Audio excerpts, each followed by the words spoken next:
오늘은 이기는 자 시리즈 두 번째 시간으로 인류에 대한 사탄의 첫 번째 도전이란 제목을 갖고 말씀을 증거하겠습니다. 지난 27일 영화배우 이선균 씨가 극단적인 선택을 했습니다. 아마 마약 투기 혐의로 수사를 받던 중 스스로 목숨을 끊은 것 같습니다. 너무나 안타까운 소식이었죠. 아카데미 작품상을 수상한 기생충의 주연 배우로 세계 주요 언론에서도 깊은 관심을 보였다고 합니다.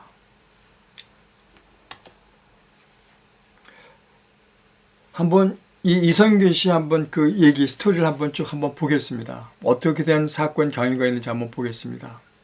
이선균 씨는 지인의 소개로 회원제로 운영되는 1% 업소를 소개받았다고 합니다. 그 업소를 다니다가 그 업소 여자 A 실장과 친분을 쌓았다가 그 실장이 집에까지 가서 수차례 마약을 투약한 혐의로 수사를 받았다고 합니다. 1% 업소는 3사인 기존 술값이 800에서 1000만 원이 나오는 고급 술집으로 유명 연예인, 운동선수, 재계 고위층 자제들이나 인사들이 주 고객이라고 합니다. 그 업소 여종업원들은 모델이나 가수 출신이며 연예인 지망생들도 있었다고 합니다. 그녀들이 한 번에 팁을 받는 것은 200만 원 정도 받았다고 합니다.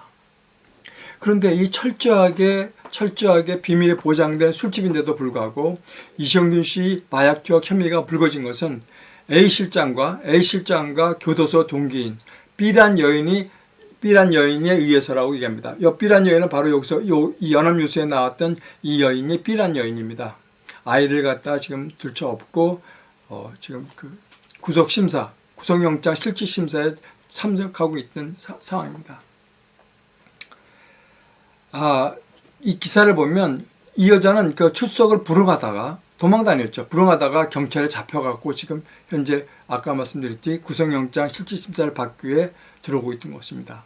이 여인은 A 실장과 같은 오피스텔 아래 위층에 살면서 출입구 비밀번호를 갖다 공유할 정도로 아주 사소한 얘기까지 나눴던 사이였다고 합니다. A 실장은 B에게 이선균 씨와의 관계를 얘기하다 보니 B는 부럽기도 하고 질투했던 것 같습니다. 그래서 경찰이 A 실장의 그 마약 투미를 고발하게 됩니다. 신고하게 되는 거죠. 이선균 씨와의 마약 투기 혐의를 밝혀지게 된 것입니다. 그 A 실장이라는 여자는 이선균 씨와 이런 마약 혐의를 갖다 절대로 얘기하지 않았다고 합니다. 그런데 이 사건을 하다 보니까 이 B란 여자, 이 여자가 그 사소한 것까지 녹음한 것까지 모든 자료 제출을 다 했다고 얘기합니다. 사건이 불기 전에 B 씨는 A 실장의 신분을 속인 채 텔레그램을 통해서 A 실장과 이선균 씨가 마약 투여 사실을 가지고 협박해 5천만 원을 뜯어냈다고 합니다. 돈 잘 준비해 잠수 타지 말라고 이 B란 여인이 얘기를 했죠. 이게 누구냐면 이제까지 왔는데 웬 잠수? 난 터트릴 새끼야. 이렇게 얘기하고 했다고 얘기합니다. 그러면서 1억 주면 더 이상 달라는 요구 안 할게. 성균한테는 연락 금지. 그러니까 A 실장과 이 B 여인이 남자 행사를 하면서 협박을 한 거죠. 그러면서 별도로 얘기한 게 뭐냐면 텔레그램을 통해서 A 실장과 이선균 씨에게 마약 투여 사실을 가지고 협박해 이 여자는 5천만 원을 뜯어냈다고 합니다.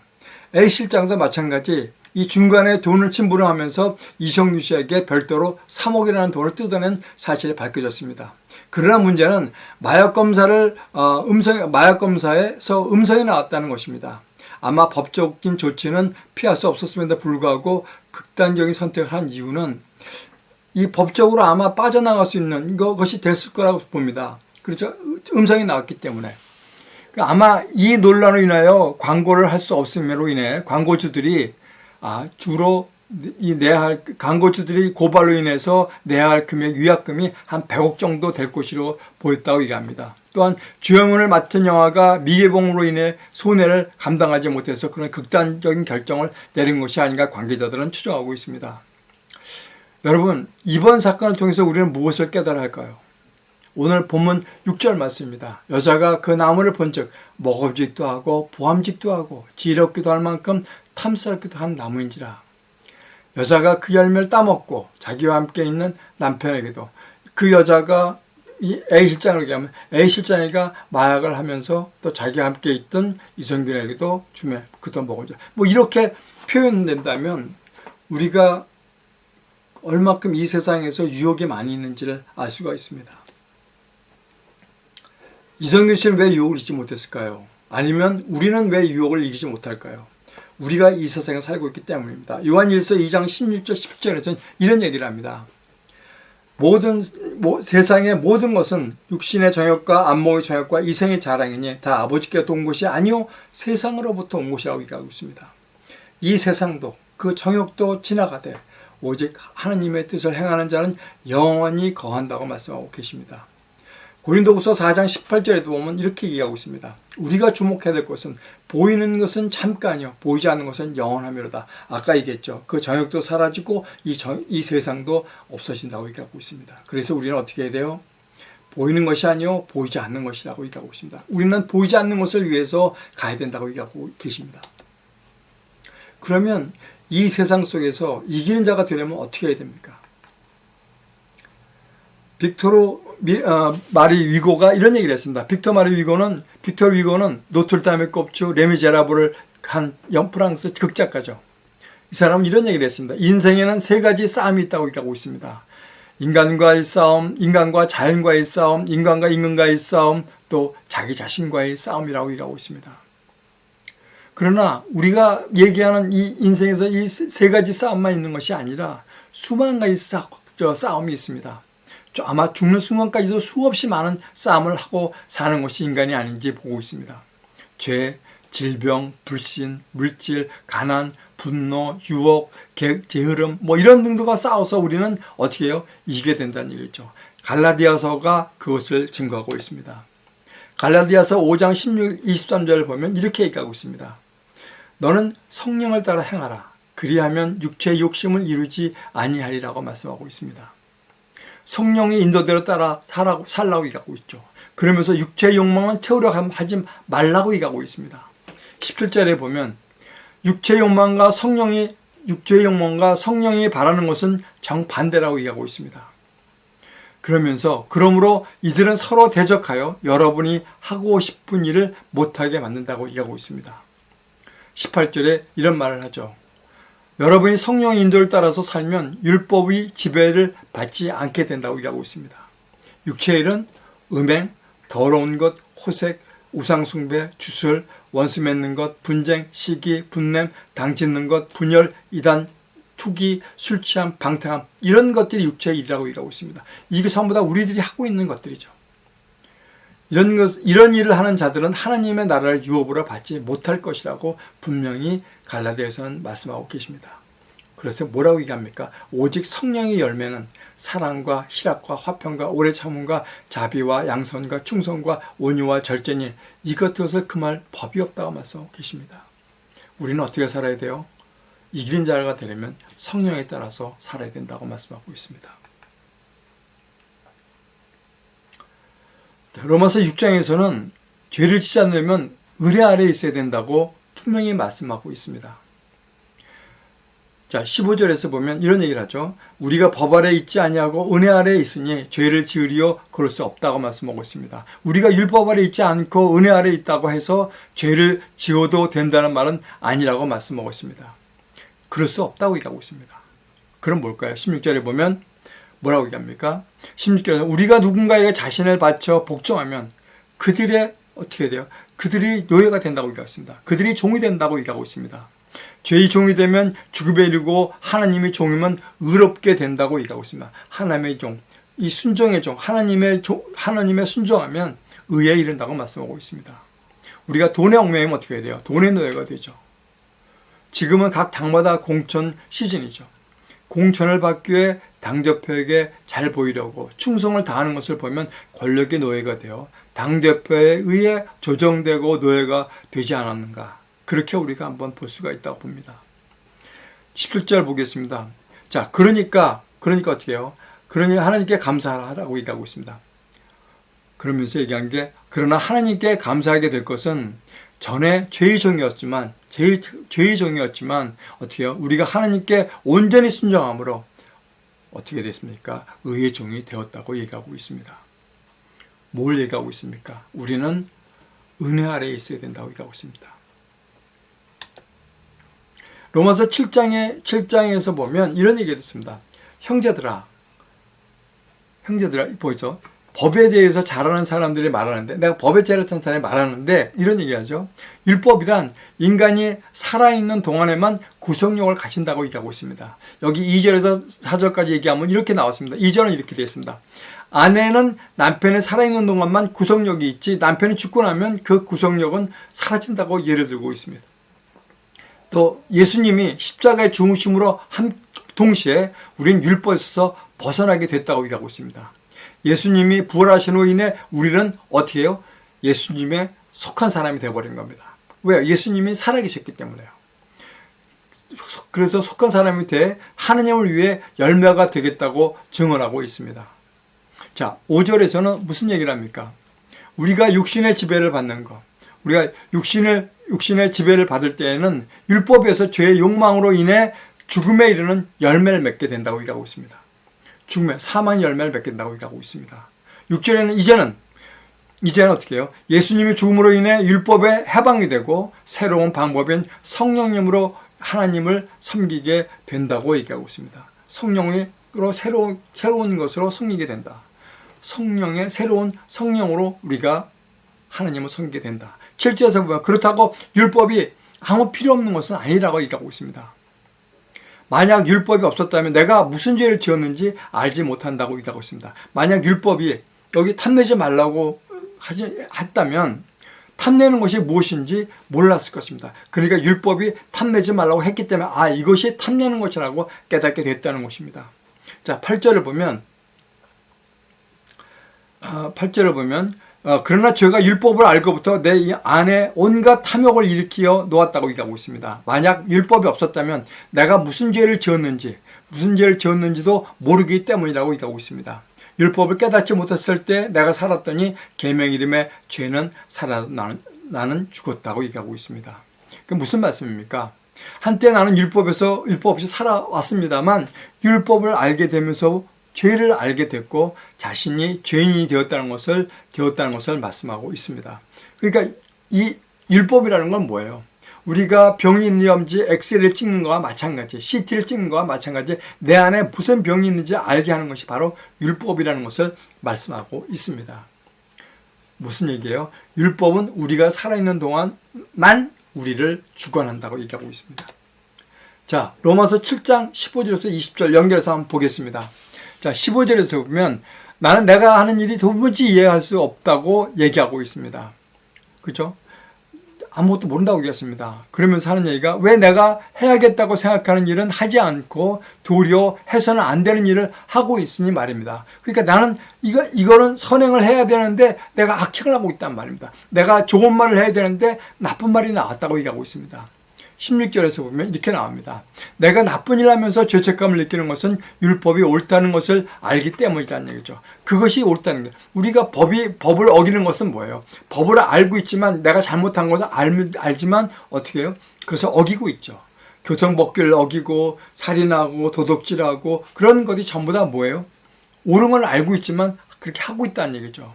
17절에 보면 이렇게 나옵니다. 그렇다면 이와 같은 일을 하는 것은 내가 아니라 내 속에 자리하고 있는 죄라고 얘기하고 있습니다. 내가 내 속에 거하는 죄라고 얘기하고 있습니다. 18절에 보면 나는 내 안에 선한 것이 없다는 것을 알고 있다고 얘기하고 있습니다. 그러면서 나는 선을 행하려 의지는 있으나 실천하지 못하고 있다고 얘기하고 있습니다.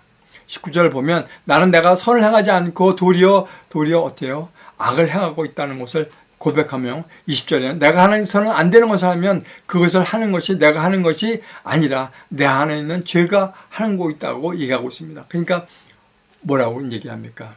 24절에 보면 오라 나는 공고한 사람이로다. 이 사망의 몸에서 누가 나를 건져내라고 얘기하고 있습니다. 나는 내 자신은 형편없고 정말 아주 우습고 정말 별 볼일 없는 사람이라고 본인이 이 자기 자신을 지칭하고 있습니다.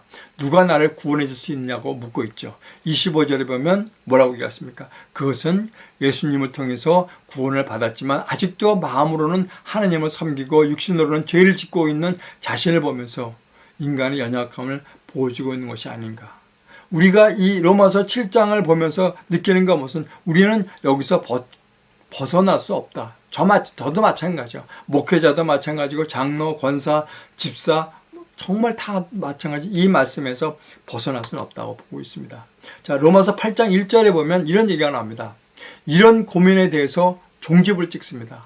예수 안에 성령의 법이 육신에 따라 살지 않고 율법을 이루게 하심이라. 다시 한번 쭉 보겠습니다. 1절에 보면 그러나 예수 안에 있으면 정죄를 받지 않는다고 말씀하십니다. 참 다행이죠. 결코 정죄함이 없다고 말씀이죠. 그러나 우리는 믿음이 좋다고 말하면서도 항상 죄를 짓는 자신을 보면서 매번 후회하고 회개하고 있지 않습니까?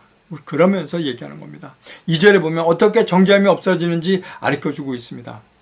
그것은 예수 안에 성령의 법이 당신의 죄와 죽음의 법에서 해방시켜 줬다고 얘기하고 있습니다. 3절을 보면 연약한 육신으로 인해 할 수 없었던 것을 하나님께서 해결하셨다고 얘기하고 있습니다. 하나님의 아들인 예수님을 인간의 모습으로 이 땅에 보내셔서 죄를 없애시고 육신에다 죄를 선고하셨다고 얘기하고 있습니다. 자, 4절에 보면 그것은 육신을 따라 살지 않고 성령을 따라 살면서 율법이 요구하는 바를 이루게 하시려는 것이라고 말씀하시며 5절에는 육신과 속한 사람들은 육신에 속한 것을 생각하고 성령에 속한 사람은 성령에 속한 것을 생각한다고 말씀하고 있습니다.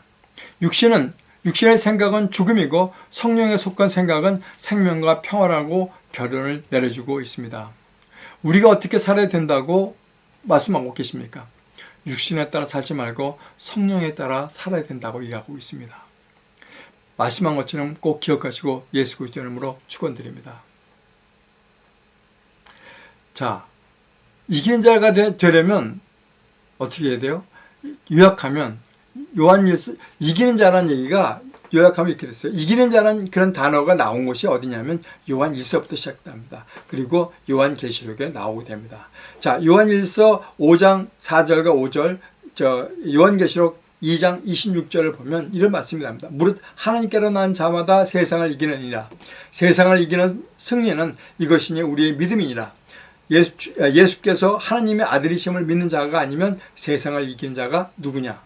자, 계시록 2장 26절을 보면 이기는 자와 끝까지 내 일을 지키는 그에게 만국을 다스리는 권세를 주겠다고 말씀하고 있습니다. 그럼 무슨 말씀입니까? 하나님의 아들이심을 아들이심을 믿고 그 다음에 끝까지 내 일을 준행하는 자가 되어야 된다고 얘기하고 있습니다. 자, 앞에 있는 모든 걸 이기는 자가 되는 조건을 한번 쭉 보면 첫 번째 성령에 따라 행하라고 얘기하고 있죠. 그 다음에 은혜 안에 있어야 된다고 얘기하고 예수님이 하나님의 아들이라는 것을 알고 끝까지 믿고 그것을 행하는 자가 되어야 어떻게 돼요? 이기는 자가 된다고 말씀하고 있습니다. 자, 이긴 자가 되면 어떤 것을 누릴 수 있는가? 한번 보겠습니다. 자, 요한계시록 2장을 보면 이렇게 되어 있습니다. 이기는 그에게 하나님이 낙원에 있는 생명나무의 열매를 줄 것이요. 둘째 사망에서 사망의 해를 받지 않겠다. 둘째 사망에서 해를 받지 않겠다고 말씀하고 계시고요. 감추었던 만나를 주시겠고 흰돌 위에 새 이름을 기록할 것이 해줄 것이고 만국을 다스리는 권세를 주겠다고 말씀하고 있습니다. 요한계시록 3장을 보면 흰옷을 입혀줄 것이요 그 이름을 생명체에 결코 지우지 않게 하신다고 말씀하시며 하나님의 성전에 기둥이 되게 하신다고 말씀하십니다. 그래서 다시는 이 성전 밖으로 나가지 못하게 해준다고 말씀하고 계십니다. 그 다음에 하늘에서 내려오는 새 예루살렘의 이름에 그다음 나의 새 이름을 그 이외에 기록해 주겠다고 말씀하고 계십니다. 그러면서 내 보좌에 함께 하는 것이 아버지의 보좌에 함께 앉은 것 같이 내 보좌에 함께 앉게 해준다고 말씀하고 계십니다. 그런데 성경은 처음부터 인간의 사탄이나 악으로부터 지는 내용이 먼저 나옵니까? 그 이유가 뭘까요? 한번 보겠습니다. 자, 창세기 3장 1절부터 6절 말씀을 보면 자, 이렇게 되어 있습니다. 여자에게 뭐를 이르되 하나님이 참으로 너에게 동산 모든 나무 열매를 먹지 말라 하시더냐. 그리고 뱀이 얘기를 합니다. 그랬더니 여자가 말해서 하는 얘기가 동서총에 있는 열매를 하나님께서 너희는 먹지도 말고 만지도 말라고 말씀하셨다. 너희가 죽을까 하노라 그랬더니 뭐라고 얘기합니까? 뱀이 여자에게 이르되 너희는 결코 죽지 아니라고 얘기하고 있습니다. 자, 창세기 1장 28절에 보면 뭐라고 얘기했습니까? 하나님을 사람을 창조하실 때 남자와 여자를 창조하시고 그들에게 이르시되 생육하고 번성하고 땅에 충만하라. 땅을 정복하라고 얘기하고 계십니다. 그러면서 바다의 물고기와 하늘의 새와 땅에 움직이는 모든 생물을 다스리라고 얘기하고 있습니다. 이기는 자를 갖다가 만들어 주셨습니다. 하느님께서. 그런데 어떻게 해요? 뱀이 그 유혹을 함으로 인해서 이 모든 기득권들을 없어지게 만들었습니다. 자, 아까 말씀한 것처럼 너희는 그것을 먹는 날에 너희 눈이 밝아져 하나님과 같이 되어 선악을 알 줄 하나님이 아심이라. 여자가 그 나무를 본 적 먹음직도 하고 보암직도 하고 지혜롭게 할 만큼 탐스럽기도 한 나무인지라. 여자가 그 이름을 따먹고 자기와 함께 있는 남편에게도 주매 그도 먹은지라고 얘기하고 나왔습니다. 아마 이성규 씨도 하와 같이 앞으로 다가올 위압감 100억을 설마 하면서 우습게 생각했다고 저는 봅니다. 그래서 그 유혹을 뿌리치 못한 것처럼 우리 인간은 유혹에 너무나 나약한 존재라는 것을 깨닫길 바랍니다. 그래서 성경에 처음부터 이런 그 경고의 말씀을 해주신 것이 바로 아닌가, 그렇게 저는 깨닫고 있습니다. 자, 창세기 4장 1절부터 8절. 이렇게 에덴 동산에서 아담과 하와가 쫓겨났죠. 그러고 난 다음에 그의 첫 아들이 어떻게 됐습니까? 또 살인을 범합니다.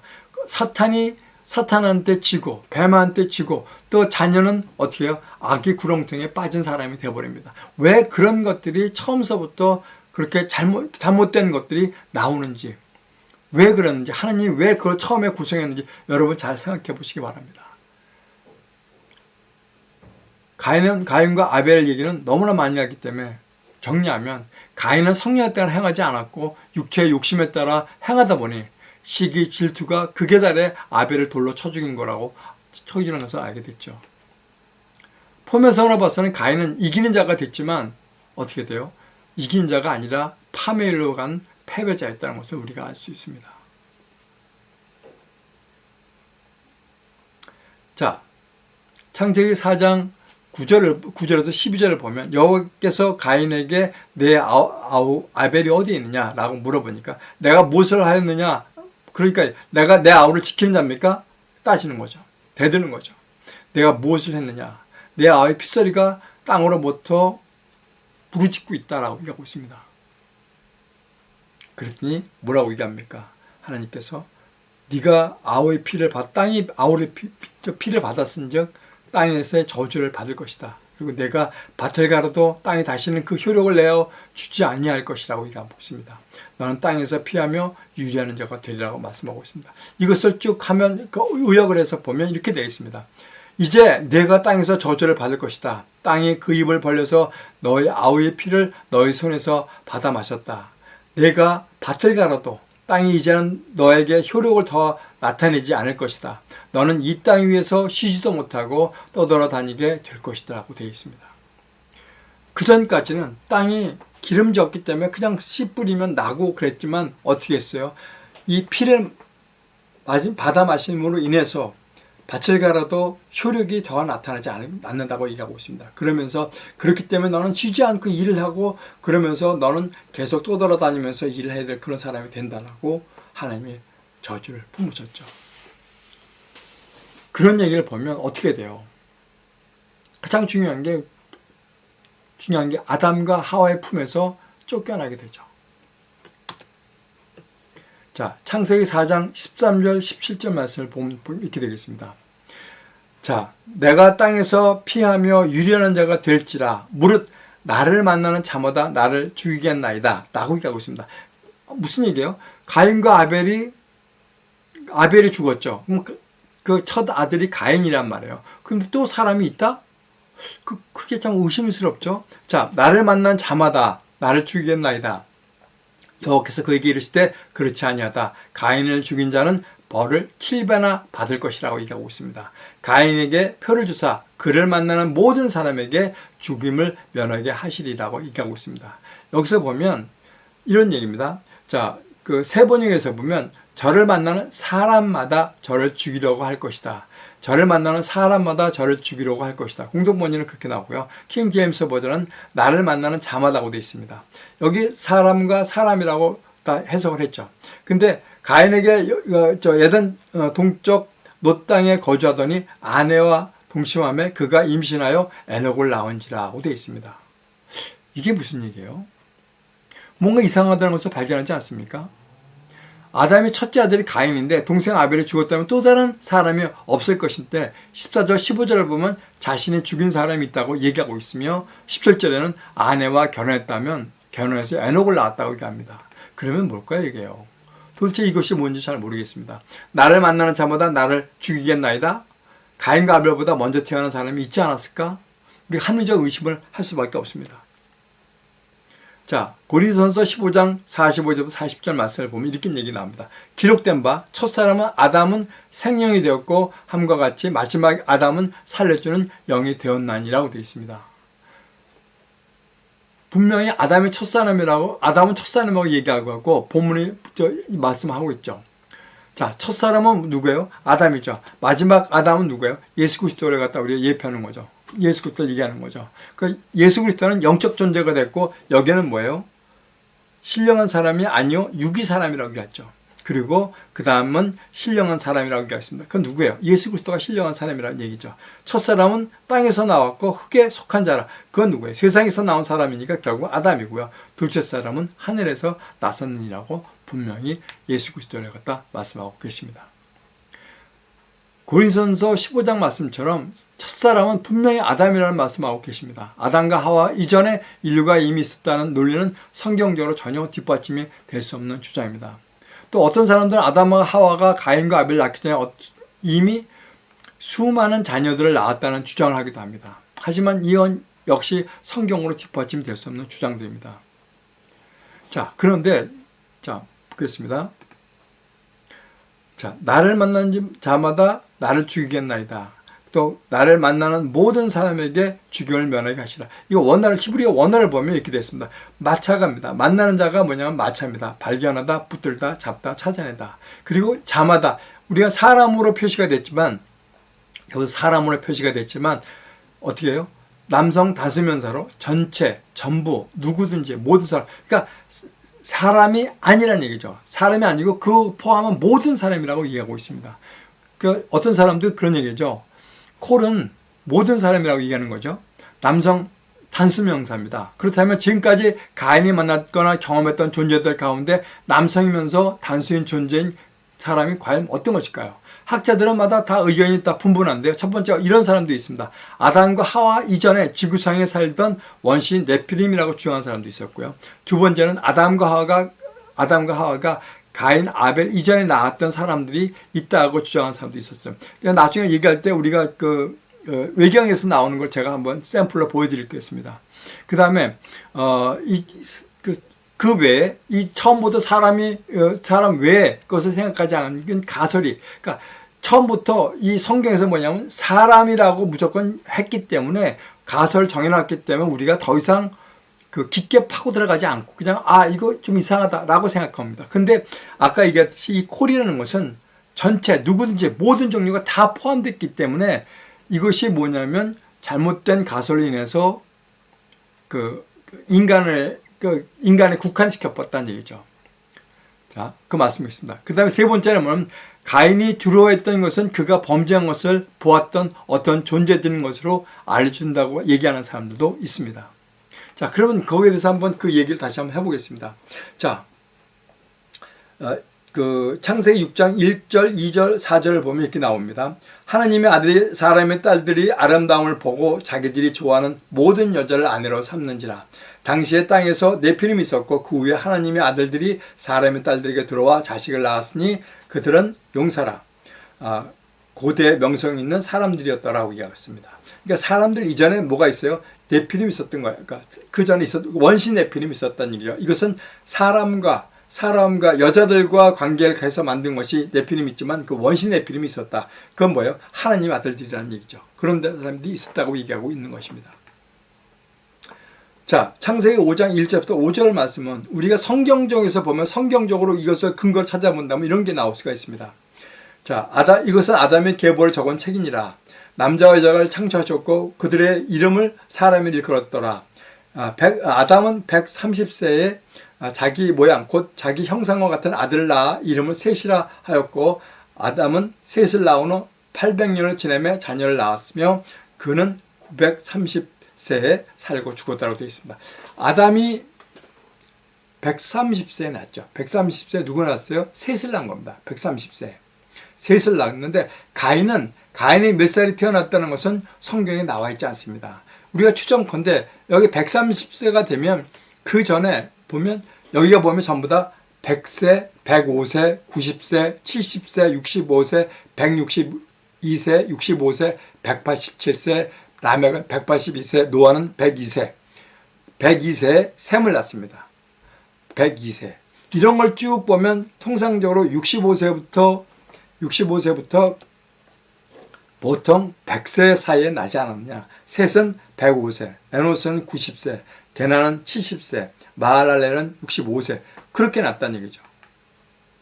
그 다음에 야렛은 160세, 그 다음에 에녹은 65세, 그 다음에 무드셀라는 187세에 났고요. 그 다음에 라멕은 182세에 났고요. 그 다음에 노아는 그 다음에 노아는 500세가 된 후에 셈을 낳았다고 얘기하고 있습니다. 이런 걸 보면 이 많은 사람들이 65세에서부터 70세 사이, 100세 사이 이 정도에 낳다고 보면 이 사람이 쫓겨나고 난 다음에 셋이 낳고 난 다음에 가인도 아마 쫓겨나고 난 다음에 한 100세 정도 있을 때 자녀를 낳지 않았을까, 에녹을 낳지 않았을까 그렇게 본다는 얘기죠. 그런 걸 보면 그 중간에 셋 이후에 여자도 낳고 남자도 낳고 이래서 가인을 만나는 자마다 그렇지 않았겠는가 그렇게 얘기하는 사람들도 있습니다. 그 다음에 제2성서에서 나오면 외경이죠. 아담과 하와의 생애 74장 5절 6절을 보면 이렇게 되어 있습니다. 하나님이 그 여종 하와를 보시고 출산을 시켜주었다. 그녀는 맏아들과 함께 딸을 낳았다. 아담은 하와의 해산과 아들들의 출생을 더없이 기뻐했다. 그리고 8일 동안 그녀를 동굴에서 돌봐주고 아들인 가인과 딸인 룰루아와라는 이름을 지었다. 그 74장 5절 6절 그 후에 보면 이렇게 나왔습니다. 11절에 보면 하와가 다시 임신을 했고 다른 아들과 딸을 낳았는데 그들은 아들을 아벨이라고 딸을 아클리아라고 이름 지었다라고 얘기하고 있습니다. 이런 거가 이 제2성서 아담과 하와의 인생에서 나옵니다. 아까 말한 것이 여러 가지 세 가지 있다. 원신 네피림이 있었고 그 다음에 아담 외에 다른 사람이 있었다라고 얘기하는 사람 그런 것이 있었고 또 여러 가지 그 조건들이 있어 사람으로만 국한됐다. 그것은 그 가인의 어떤 그런 죄상을 안 모든 사람이라고 해야 되는데 사람으로 국한된 가설을 가졌기 때문에 문제가 있었다라고 얘기한 그런 내용들이었습니다. 자, 이로 인해서 문제가 됐던 게 뭐냐면 버틀러법, 그러니까 원숭이 재판이었습니다. 1925년 3월에 세계 기독교 근본주의 협의회의 존 버틀러가 발의한 법안이 뭐냐면 공립학교에서는 인간을 원숭이 후손이라고 가르칠 수 없다. 그러니까 진화론을 가르칠 수 없다라고 버틀러가 법을 발의한 거예요. 테네시주에서는 그 의회에서 통과했기 때문에 공립학교에서 진화론을 성경을 통해서 얘기할 수가 가르칠 수가 없었다는 얘기예요. 그런데 그 가르친 사람이 누구냐면 존 스콥스라는 사람입니다. 존 스콥스. 이 사람은 미국 시민 자유연합 소속의 선생님이었는데 존 스콥스가 진화론을 가르쳤습니다. 그래서 이 사람을 고발내고 재판이 시작됐죠. 여기에 이 창조론을 주장하는 윌리엄 브라이언은 반진화론자죠. 그러니까 창조론자예요. 그다음 전 민주당 대통령 후보로 나왔었고요. 전 국무장관이었고요. 크리스티안 클라렌스 데로라는 사람은 피고 측 존 스콥스의 변호사였죠. 미국 시민 자유연합 소속이었고 시민운동가였고 형사재판 전문 변호사였습니다. 그래서 그 1925년 3월에 진화론을 대놓고 가르친 존 토마스 스콥스라는 교수를 경찰이 체포하고부터 시작이 된 겁니다. 자, 그런데 여기서 뭐냐면 재판의 논쟁이 무엇인가? 성경은 무효한가? 성경은 잘못된 것이 없는가? 그것이 논쟁이 됐습니다. 그래서 6일 만에 6일 만에 천지가 창조되었는가? 그런 걸 물어봤죠. 그러니까 그런 걸 얘기를 다 한 거죠. 그 다음에 요나가 삼킨 큰 물고기는 요나를 삼키기 위해서 만들어졌는가? 그 다음에 이런 것도 대답을 했습니다. 그것은 고래는 아니다. 고래는 아니지만 하여간 고래처럼 큰 물고기였다. 뭐 이렇게 얘기했습니다. 그 다음에 여호수아가 태양에 서 있도록 명령했는데 그가 가능한가? 그 당시에는 태양이 지구를 돌고 있다고 믿는 것인가? 그러니까 명령했다면 어떻게 태양이 지구를 돌고 있다고 생각한 것이 아니냐, 그런 거가 얘기했습니다. 그 다음에 노아 형수가 과연 그 시기에 일어난 게 맞는가, 그런 것들이요. 그 다음에 하와가 아담의 갈비뼈로 만들어졌다고 믿는가, 뭐 이런 것들, 뭐 거기에 믿는다고 얘기하고 있고요. 그 다음에 가인이 어디서 아내를 데리고 왔는가, 이 내용이 아까 바로 전에 얘기했던 가인은 어디서 아내를 데리고 왔는가, 그리고 그 죽이려고 한 사람이 누구였는가. 여기서 누구냐면 이 브라이언이 그 대답을 하지 못했어요. 이 대답을 하지 못했어요. 그래서 그 결과가 어떻냐면 말할 수 없으니까 어떻게 돼요? 이 사람은 벌금 100만 원의 교사직을 유지하게 됐어요. 그러니까 이런 걸 보면서 이러면서부터 그 다음부터는 어떻게 돼요? 그 다음부터는 뭐냐면 지단을 갖다 적용을 시작했는데 1925년 벌금 100만 원에서 승소를 했죠. 1948년 수업 시간에 종교, 기도, 성경 읽기가 폐지돼 버려버렸습니다. 그 다음에 1968년 반진화론법이 폐지가 됐고요. 1987년 창조과학은 과학이 아니다. 그냥 종교일 뿐이다. 라는 결론이 나기 시작한 거죠. 이 세상 기준으로 봤을 때 가인의 자식들은 더 잘 풀렸다. 그런 거 보면 이렇게 돼 있어요. 가인의 자식이죠. 여기서 뭐냐면 에녹성은 쌓았죠. 그 다음에 에녹은 프리메이슨의 시조가 됐고요. 그 다음에 쭉 나와서 라멕은 어떻게 소경이었다고 얘기하죠. 그러면서 뭐예요? 두 아내를 거느렸죠. 일부 다치를 시작한 사람이라고 볼 수가 있습니다. 그 다음에 자기가 벌을 70배라도 받겠다라고 얘기한 사람입니다. 이 사이에서 라멕과 아다의 사이에서 야발이 나왔고 유발이 나왔죠. 야발은 가축업자였고요. 유발은 음악하는 자였어요. 그러니까 음악하는 자였고, 그 다음에 라멕과 실라의 사이에서 그다음 두발가인이 났고 나하마가 났는데 가구를 만드는 자였습니다. 그러니까 우리가 살면서 가장 필요한 것이 뭐예요? 가구, 그 다음에 가축, 가축업자, 그러니까 세공하는 사람이었죠. 이런 사람들이 만들어진 거예요. 그러면 어떻게 봐 우리가 세상 살아봤을 때 이 사람들이 더 잘 나가는 거 아닌가? 여기서 나아만은 누가냐면 두발가인의 여동생인데 천사들을 유혹해서 여인 숭배 사상이 시조가 됐다고 얘기하는 사람이 바로 이 사람들이에요. 그러니까 여인 숭배 사상이 시초가 된 사람이 바로 이 사람인데 하느님은 이들을 어떻게 심판하셨습니까? 노아 가족을 통해서 심판했죠. 셋은 똑같아요. 셋은 쭉 해서 나왔는데 정확히 나오지 않았습니다. 이 사람들 심판한 게 노아가 되죠. 노아에서 보면 이 거인 유골이라는 것이 나왔는데 거인 유골이 바로 이런 것들이죠. 이게 뭐냐면 나아마가 만들어낸 시조. 바로 그 나아마와 그 하늘의 천사들이 만들어진 것이 누구냐? 바로 네피림이 만들어진 거죠. 어거스틴은 이런 얘기했어요. 어거스틴은 로마 카톨릭의 성공의 성인으로 추대된 사람이죠. 만유교를 믿다가 그 다음에 동고도 하고 막 정말 힘든 방탕한 생활을 하다가 어머니 모니카의 기도로 인해서 다시 기독교로 돌아온 사람인데 이 사람의 얘기는 이렇게 있습니다. 모든 유대인들은 가인의 후예다. 하느님을 대적하고 죽인 자들에게 주어지는 형벌로 인해 영원히 떠돌아다니는 존재다라고 얘기했습니다. 그로 인해서 유럽에 있던 크리스찬들은 가인과 같은 유대인들을 향하여 적대감을 갖고 가인과 같다고 얘기했기 때문에 적대감을 가지고 그들을 바라봤습니다. 그래서 중대시대부터 유대인들은 유럽에 정착하지 못하고 핍박과 멸시를 받고 떠돌아다니는 그런 근거가 되었습니다. 이 내용이 어디까지 왔냐면 히틀러가 유대인들을 학살하게 된 명분으로도 또한 이용되고 있었습니다.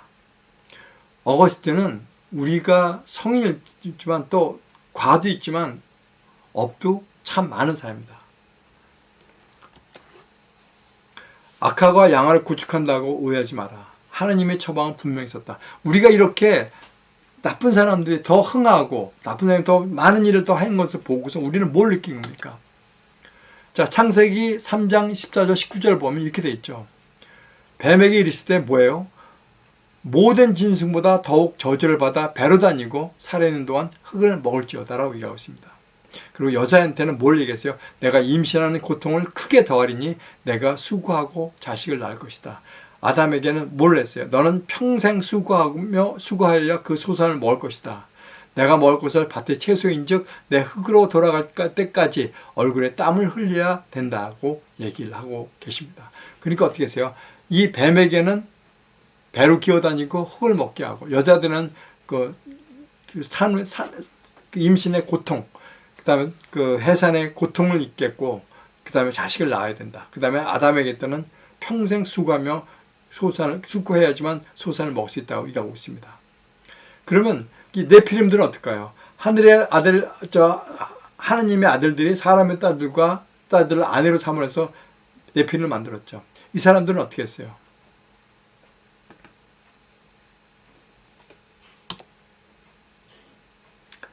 이렇게 됐죠. 아담과 하면서 어떤 생각이 들면 세상의 죄악이 세상에 가득함으로 인해서 어떻게 했습니까? 내가 창조한 사람을 내가 지면에서 쓸어버리되 사람으로부터 가축과 기는 것과 동중의 새까지 모든 것이 지은 것을 한탄하셨다고 얘기하고 있습니다. 그러나 노아는 여호와께 은혜를 입었더라. 하나님이 노아에게 이르시되 포악함이 땅에 가득함으로 내가 그들의 땅과 함께 멸하여 버리겠다. 너를 위하여 방주를 만들라고 얘기하고 있습니다. 자, 그러면서 하시는 말씀이 포악함에 가득한 땅을 보시고 내린 처방이 뭘까요? 내가 내 앞에 의로움을 내가 보았다고 얘기합니다. 그러면서 방주로 넌 들어가라. 그러면서 홍수가 땅에 40일 동안 계속되고 천하가 높은 산에 다 잠겼더라.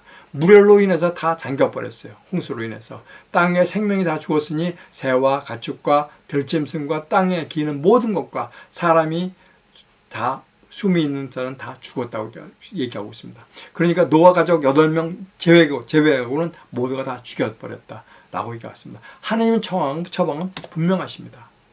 자, 인간을 유혹해서 죄를 짓게 한 사탄에 대한 처방은 뭐예요? 여자의 후손이 와서 사탄의 머리를 상하게 할 것이다 라고 말씀하셨습니다. 창세기 3장 15절 원시복음이죠. 내가 너로 여자와 원수가 되게 하고 내 후손도 여자의 후손과 원수가 되게 하리니 여자의 후손은 내 머리를 상하게 할 것이요 너는 그 발꿈치를 상하게 할 것이니라 하시고 라고 말씀하십니다. 말씀을 정리하겠습니다. 인류에 대한 사탄의 첫 번째 도전에 대해서 배운 레슨은 뭘까요? 지금 당장 평안할지라도 하나님의 징계는 분명히 있다. 우리가 꼭 기억해 주시기 바랍니다.